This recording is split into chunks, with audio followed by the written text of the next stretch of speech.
Joss Whedon, man, y'all, I don't know if you've been following this news or not. Joss Whedon. Okay, just to kind of give you a little refresher on this, Ray Fisher, Cyborg, aka Cyborg from the Justice League, had came out years ago basically calling out Joss Whedon along with a number of other WB execs for racist behavior, abusive behavior, and just a whole bunch of nonsense, right? And because of this, it caused a lot of controversy. And on that, um, basically, like Joss Whedon, who was the director of the new version of Justice or the non-Snyder cut one, he had to go radio silent because once Ray Fisher started talking about it, other people started chiming in. Aquaman jumped in, Jason Momoa, Gal Gadot jumped in, talked about her little issues with Joss too.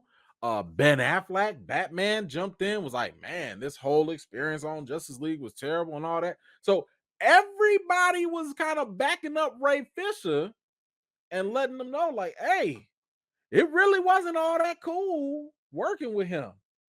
So out of nowhere, when nobody asking for this, Joss Whedon, people thinking he was gonna get canceled, he never did. He never got canceled because he was still working. He was still working. He was still doing this stuff. No matter how much stuff that people had said about him, no matter how much Ray Fisher was going at him, like every day, every day. Um, Joss Whedon was chilling until recently. Whew, Joss Whedon came out, criticized the entire Justice League cast and reshoot for their behavior.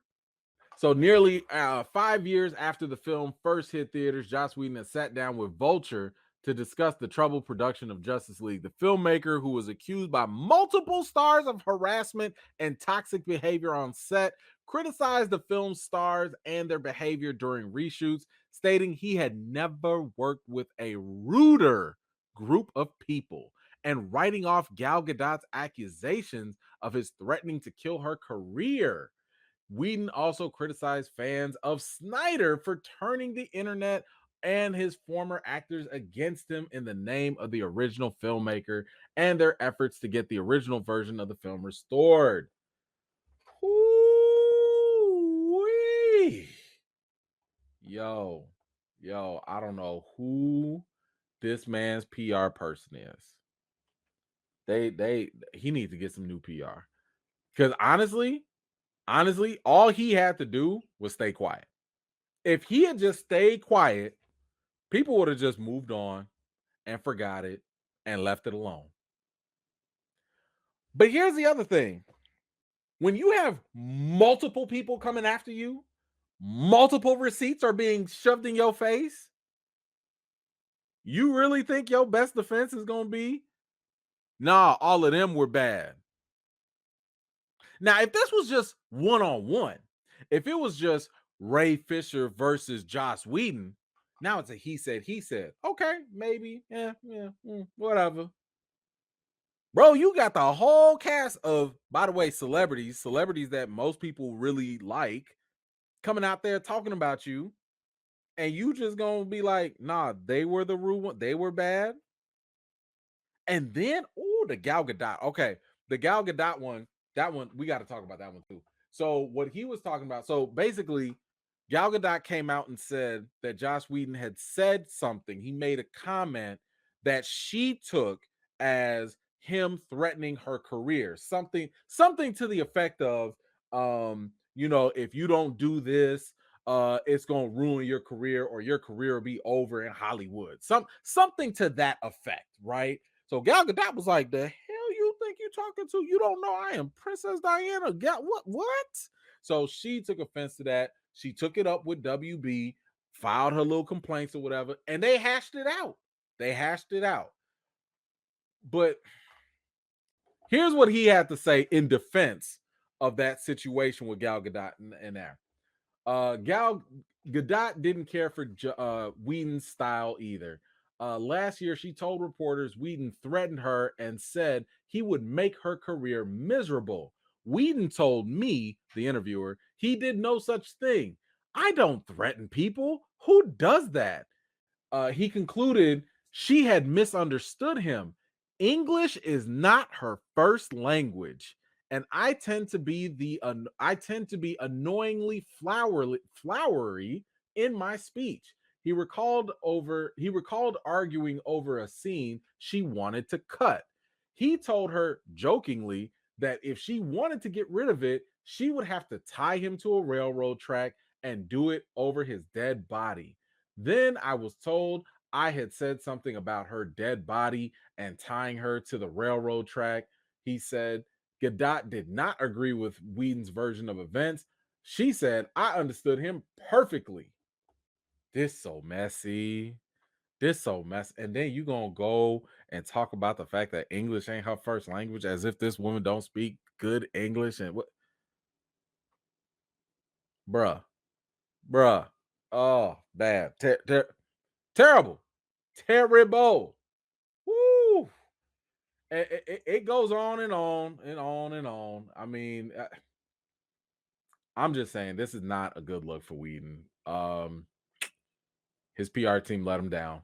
I don't know what made him think that coming out and saying I mean, even if you gonna come out and say something, you should have been like, man, maybe like even if you think you were right, you should have just came out and just been like, you know what? I'm sorry if my actions were interpreted that way. I apologize to anybody that was offended, and I'll do better moving on. Interview cut, done. That's it. Walk out. Leave it at that. Because now you know you got Ray Fisher fired up. If you go to his Twitter right now, he's fired. He going through all of it. Listen, he got receipts just like we got receipts for tonight. But it's just it's this is a wild, wild thing. And I'm just sitting here like I'm shocked that this man even bothered to fix his mouth like that and have a whole interview going through all of this stuff. Just not a good look. Anyway, let me know how y'all feeling about this Joss Whedon situation. Oh yeah, we'll see. We'll see how this ends up turning out. Nelson, what you got? Ray Fisher clapback was epic on Twitter. Yeah, right. Hey, Ray Fisher was not playing. Ray Fisher was waiting for them to say something. He was waiting. He was like, man, they ain't gonna be that stupid. He looked at that article, was like, oh, word? Say less. He waited a whole day because he didn't want to respond on MLK Day. He was like, I'm gonna talk about this tomorrow. Woo, Ray Fisher went in. He went in. Thank you so much for that. Friggers belt. Sounds like E-Man should be doing PR. That was good. Oh, thank you. Listen, it's not that hard though. It's not that hard. You just have to stop and think. Like I just made that up just now. Like, bro, stop and think. You got people paying. You paying people for this. Woo, get your money back. Get your money back, bro. Man, thank you so much, Frigga. Derek Gaines, thank you so much. No Raid remake, no Mackie Panthro. Whedon needs to shut up. He'll be doing PBS movies or cartoons. Honestly, I don't think he will. I think he will be just fine. Because for whatever reason, even while they were attacking him, he was still doing, what was it, his show called? I think it was The Nevers or something like that. He was still working. He ain't never get canceled. I don't know. Hollywood still loves him. I don't know. I don't know what it is. I don't know. But yes, thank you for that. Let's see who we got. Danielle, Joss Whedon is a jerk. I guess he forgot about Charisma Carpenter's comment. Hey, listen, I'm telling you, the Justice League people are not the only ones that have come out against him. Like people from Buffy the Vampire Slayer and all this. Like, my man's got a rap now.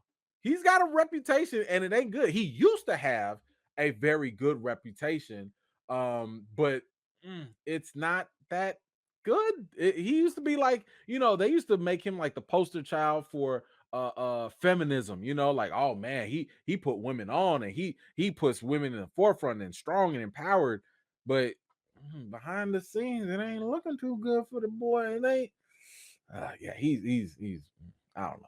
It's not a good look. Thank you so much for watching. This was just a segment of one of my live chats, and if you're interested in joining in on the next one, be sure to subscribe and turn on your notifications for more. I've got more videos and reviews to do for you all, and until next time, I'll see you all later.